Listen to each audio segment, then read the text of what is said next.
જય મુરલીધર યુટ્યુબ ફેમિલીને good morning. આજના નવા લોંગની આપ સૌનું હાર્દિક સ્વાગત છે.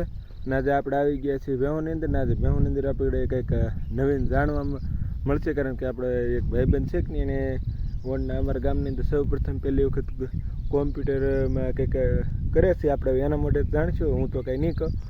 તો આપણે ભેહુની અંદર પહેલાં એક વખત ભેહું જેવી તે દેખાડી દીધું, અહીં ભેહું સરે છે. અને હવે આપણે એ ભાઈને જ પહોંચીને કહેવું કે તે એનો પરિચય આપે અને જાણ કરે કે સૌ પ્રથમ ગામની અંદર એમાં એને શું લાગ્યું તે એને એ લીધું અને કેટલું પાસ થઈને લીધું અને કેવી રીતનું છે એ બધું આપણે એની પાસે જાય. તો પહેલાં તો તમારો પરિચય થોડોક ટૂંકમાં આપી જા. મારું નામ છે ચુડાસમા કેવી જોધાભાઈ. હા, હવે તમે શું રાખ્યું છે, કેટલામાં ધોરણ પછી રાખ્યું છે એ થોડોક પરિચય આપશો. હું ધોરણ 10 પૂર્ણ કરીને ડિપ્લોમા ગયો છું, જેમાં મેં કોમ્પ્યુટર બ્રાન્ચ રાખેલી છે.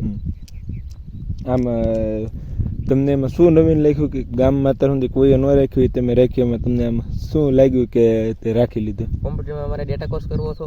મને પહેલેથી ડેટા કોર્સ કરવાનો શોખ હતો, એન્કર બનવાનો શોખ હતો, એટલા માટે મેં કોમ્પ્યુટર એન્જિનિયર રાખ્યું હતું. ડિપ્લોમા એ માટે રાખ્યું. અને આમ ડિપ્લોમાની અંદર તમને આમ ખાસ કયા વિષય ઉપર વધારે પડતો આમ ઓલું છે ફોકસ છે? ડિપ્લોમા જોઈએ તો મારે કોમ્પ્યુટર એન્જિનિયર છે, એમાં અલગ અલગ સોફ્ટવેરમાં મારે વધારે રસ છે, એટલા માટે મેં કોમ્પ્યુટર એન્જિનિયર રાખ્યું.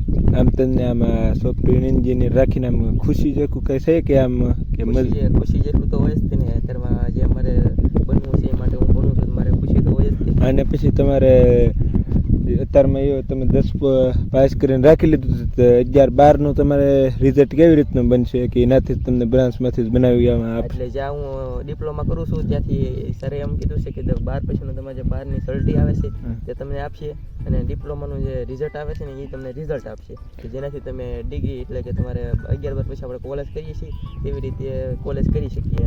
અને પછી તમે 11માં પછી આમ કઈ શું બનવાનો ફૂલ વિચાર છે?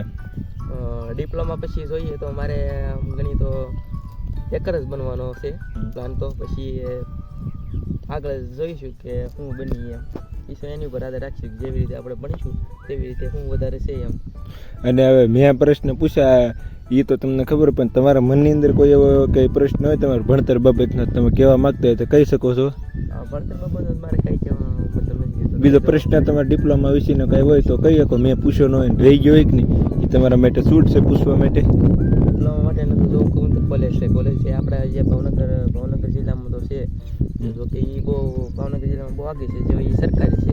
ને આપણે તો ઓરામાં ગણી રાજુલા છે, એ અમરેલીમાં આવેલું છે. આપણે જે કોપડિયા ગામ છે ત્યાંથી રાજુલા ઓરું છે, એ રાજુલામાં જે એમબી પોલિટેકનિક છે અને તેમાં આપણે એડમિશન લઈએ છીએ, જે આપણે ઓરું છે. તેમાં આપણે ભણવું હોય કોઈ પણ બ્રાન્ચ લેવી હોય ત્યાં 4 બ્રાન્ચ છે.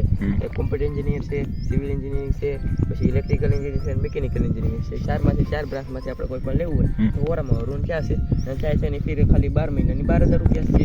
તે આપણે તમે શું રાખ્યું છે જરાક ફરી જણાવી દેજો. મેં કોમ્પ્યુટર એન્જિનિયર રાખેલું છે.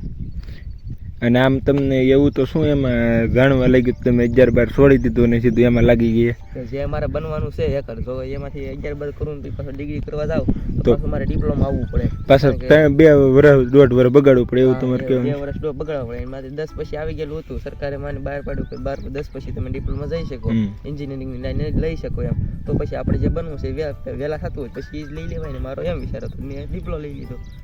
હવે આમ બીજું કંઈ તમારે કહેવા માગો છો કોઈને ગામમાંથી આ કર્યા જેખું કે ગામમાં કે કોઈ આપણો વિડીયો જોતા હોય કે નહીં એને કરવું હોય તો આમ સારું કર્યા જેખું કે કર્યા જેખું તો મારા મતલબમાં, કારણ કે હું કરું છું હું એને ખરાબ વસ્તુ ન કહીએ કે એ વસ્તુ સારી છે મારા માટે, તો હાલમાં સારી જ છે.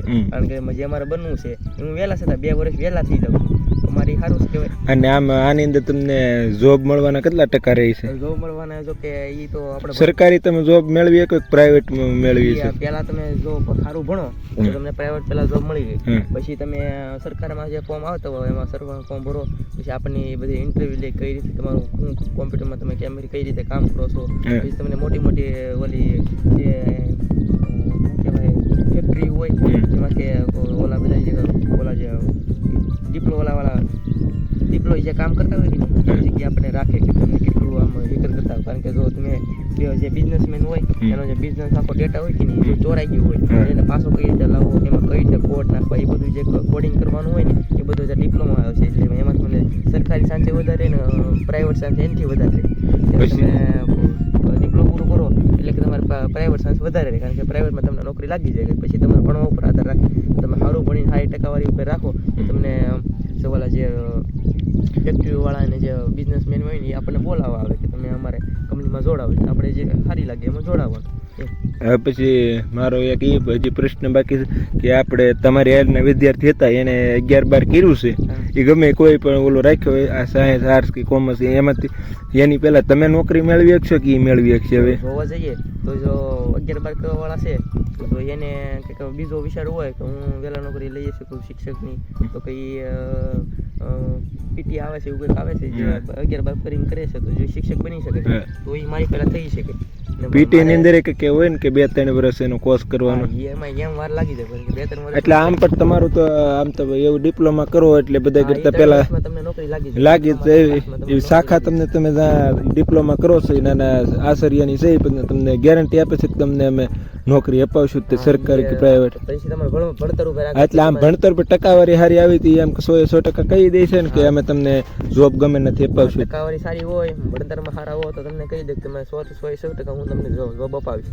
આપણે શું ભણતરમાં ભણવામાં ધ્યાન આપવું પડે. એટલે હવે તમારે એની અંદર વધારે પડતો આર્ટ્સ ઉપર આવે, કોમર્સ ઉપર આવે, સાયન્સ ઉપર ભણવાનો આવે કે એમાં યુમાંથી એકેય ન આવે? એટલે અમે જે ભણીએ છીએ એમાં વધારે મોટા ભાગનું સાયન્સ જ આવે છે. સાયન્સમાં એન્જિનિયરિંગ આપણે કેમ બી રાખ્યું હોય એન્જિનિયરિંગ એની જેમ છે, પણ આ 10 પછી છે એની 11-12 આવે એમ.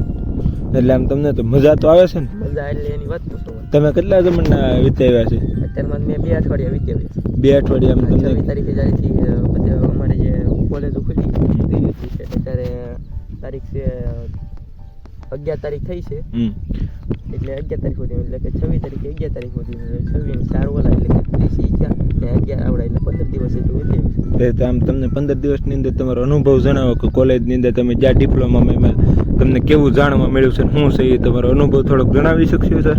તો ત્યાં 26 તારીખે હું કોલેજના ના ગયો કે ના હું હાવ અજાણ્યું હતું, ના કે આપણને હતું નહીં, કારણ કે રાજુલા મારું હાવ અજાણ્યું ના ગયા.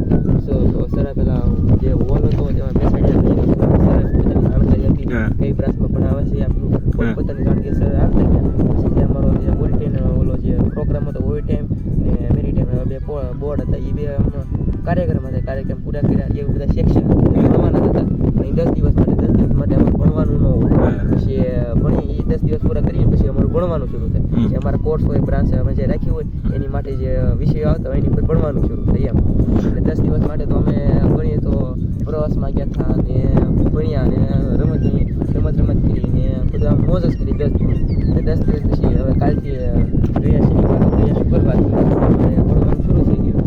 શુક્રવારે તો બહુ ખાસ તો પણ સોમવારે આવશે, કાલે સોમવારથી બધું રેગ્યુલરલી જે આપણું ટાઈમ ટેબલ પ્રમાણે જે ભણવાનું શરૂ થઈ જશે.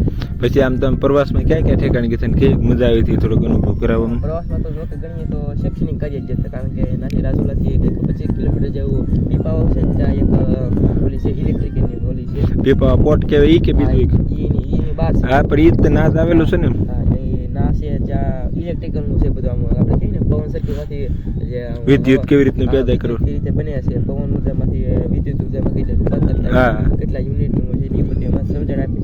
એક દિવસ પ્રવાસ તો પછી પવન શક્તિ અમને દેખાડવા લઈ ગયા. પવન શક્તિની અંદર કઈ રીતે બનાવવાનું હોય, અંદર લિફ્ટ હોય છે, ઉપરની કઈ રીતે લાઇટ કઈ રીતે લઈ જાય છે, એક જગ્યાએથી બીજી જગ્યાએ ટ્રાન્સફર કઈ રીતે કરે છે, એ બધું બધા.